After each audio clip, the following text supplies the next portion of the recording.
Chasalo Amra Banglani habanogo kokthumani kuthumung ringkha Amra bangali motha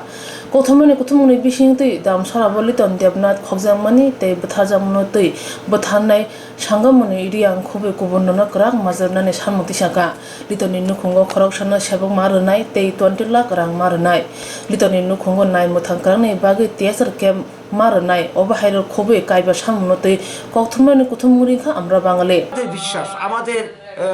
যেটা হিসাব আর কি যে প্রশাসন মানে এখানে তদন্তের ক্ষেত্রে বা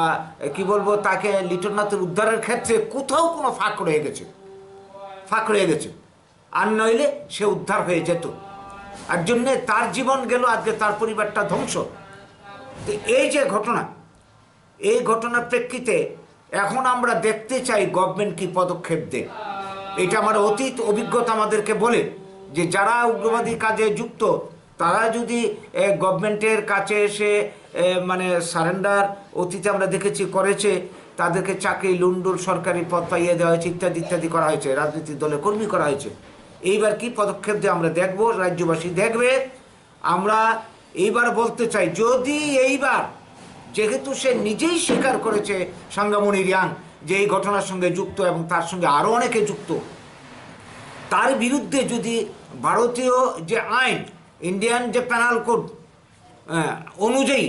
যদি উপযুক্ত ব্যবস্থা না নেওয়া হয় উপযুক্ত শাস্তির বিধান না করা হয় তাইলে কিন্তু আমরা এটা কোনোভাবে মেনে নেব না এই রাজ্যবাসীও মেনে নেবে না তাই আমরা দাবি করছি যে এক নম্বর এই সাঙ্গামণি রিয়াং সহ যারা এই লিটন অপহরণকাণ্ড এবং তাকে হত্যাকাণ্ডের সঙ্গে যুক্ত তাদেরকে মানে গ্রেপ্তার করে সবাইকে গ্রেপ্তার করে অবিলম্বে আইন অনুযায়ী তাদের শাস্তি দৃষ্টান্তমূলক শাস্তির ব্যবস্থা করা হোক 2 নম্বর দাবি হচ্ছে আমাদের যে এই যে লিটন নাথ এখন মানে তাকে হত্যা করা হয়েছে এই পরিবারে উনিই ছিলেন উপার্জনক্ষম তার পরিবারে তার স্ত্রী এবং অন্য বাচ্চা কাচ্চা সহ 4 জন মানুষ রয়েছে নাবালক এরা বাঁচবে কী করে এদের বাঁচার জন্যে আমাদের দাবি এককালীন 20 লক্ষ টাকা দিতে হবে ফ্যামিলিকে সেই সঙ্গে পরিবারে একজনকে লিটননাথের ওয়াইফ যে এখন আছে তাকে একটা সরকারি চাকরির ব্যবস্থা অবিলম্বে করতে হবে 3 নম্বর দাবি হচ্ছে আজকে এই লিটননাথের পরিবার কিন্তু এখন মানে কি বলবো সম্পূর্ণ নিরাপত্তাহীন কাজে তার পরিবারের নিরাপত্তা দিতে হবে এবং সেই সঙ্গে আজকে কাঞ্চনপুর এলাকায় আজকে দীর্ঘদিন ধরে এই যে রিয়াং শরণার্থী পুনর্বাসনকে কেন্দ্র করে যে অবস্থাটা চলছে তাদের আক্রমণে অনেক পরিবার বাস্তুচ্যুত হয়ে এখনও শরণার্থী হিসেবে আছে এবং প্রত্যন্ত অঞ্চল নিরাপত্তাহীন আজকে এডিসি নির্বাচনকে কেন্দ্র করে আরও বৈরী তৎপরতা মানে বাড়বে যা আমরা বুঝতে পারছি পত্রপত্রিকায় খবর বেরিয়েছে যেটা যে অনেকগুলি গ্রুপ ত্রিপুরাতে এসে অলরেডি আশ্রয় নিয়েছে কাজেই সামগ্রিক বিচারে এখন প্রত্যন্ত অঞ্চল সবাই নিরাপত্তাহীন সবাই নিরাপত্তার জন্য অবিলম্বে TSR ক্যাম্প বা অন্য কোনো নিরাপত্তা বাহিনী অবিলম্বে নিয়োগ করতে হবে আর নাহলে পরিস্থিতি দ্রুত অবনতি হবে 4 নম্বর দাবি হচ্ছে এই মানে ঘটনার কারণে আজকে কাঞ্চনপুর এলাকায় যেমন রিয়াং শরণার্থীকে কেন্দ্র করে অনেক বাঙালি পরিবার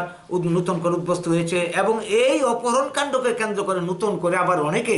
বাড়িঘর ছাড়ছে বা আগামী দিনে ছাড়বে তো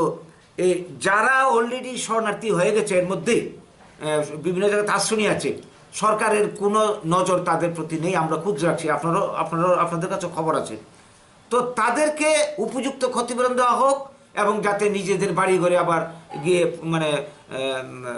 থাকতে পারে এই পরিবেশ তৈরি করা হোক 5 নম্বর দাবি হচ্ছে এই যে রিয়াং শরণার্থী ইস্যুকে কেন্দ্র করে আজকে পানির সাগরে যে গণতান্ত্রিক মুভমেন্টটা চলছিল তার উপর পুলিশি গুলিতে শ্রীকান্ত দাস মারা যান তারপর হরিকৃষ্ণ দাসের পা কেটে ফেলতে হয় সেই সঙ্গে আরও 22-23 জন মারাত্মকভাবে আহত হয়েছে আজকে তাদের ক্ষতিপূরণ সবাই কিন্তু এখনও পায়নি 2 নম্বর হচ্ছে এই ঘটনায় যারা যুক্ত তাদেরকে খুঁজে বের করার জন্য আমাদের দাবি ছিল বিচার বিভাগীয় তদন্ত কমিশন করে দোষীদের চিহ্নিত করা হোক আজ পর্যন্ত সেই স্টেপও দেওয়া হয়নি অথচ আমরা দেখতে পাচ্ছি কি যে এই যে একজন এই ঘটনার প্রতিক্রিয়ায় একজন জনজাতি অংশের ভাই মারা গিয়েছিল এটাও দুঃখজনক নিশ্চয়ই তাকে কেন্দ্র করে দেখা গেল কি একজন ঘটনার সঙ্গে যুক্ত কিনা পরে প্রমাণ হবে নির্দোষ মানুষকে এনে ধরে এনে তাকে পুলিশ কাস্টডিতে রেখে দেওয়া হচ্ছে, নির্যাতন করা হচ্ছে। তাহলে পাশাপাশি লক্ষ্যটা করুন ওদের বিমাতৃসুলভ আচরণ, তুষণ নীতি কীভাবে চলছে। পাশাপাশি এই কয়েকদিন আরও 2 জন বাঙালি এই কাঞ্চনপুর এলাকাতে মারা গেছে, কিন্তু ধরে নিয়ে মেরে ফেলেছে। এবং এটাও বেরিয়ে গেছে যে মানে ওই এলাকার রিয়াংরা বা উগ্রবাদীরা এটার সঙ্গে যুক্ত ছিল। এদের বিরুদ্ধে কী স্টেপ গভর্নমেন্টের, এরকম কোনো স্টেপ দেখছি না। এই সব কিছুর ব্যাপারে আমরা চাই যারাই এই অপরাধের সঙ্গে যুক্ত তাদের বিরুদ্ধে যেন উপযুক্ত শাস্তির ব্যবস্থা করা হয়। যদি তা না করা হয়, মানুষের ধৈর্যের একটা সীমা আছে, কিন্তু আমরা কাঞ্চনপুর এলাকার মানুষ বা ত্রিপুরার মানুষ, আমরা যারা বাঙালিরা আছি,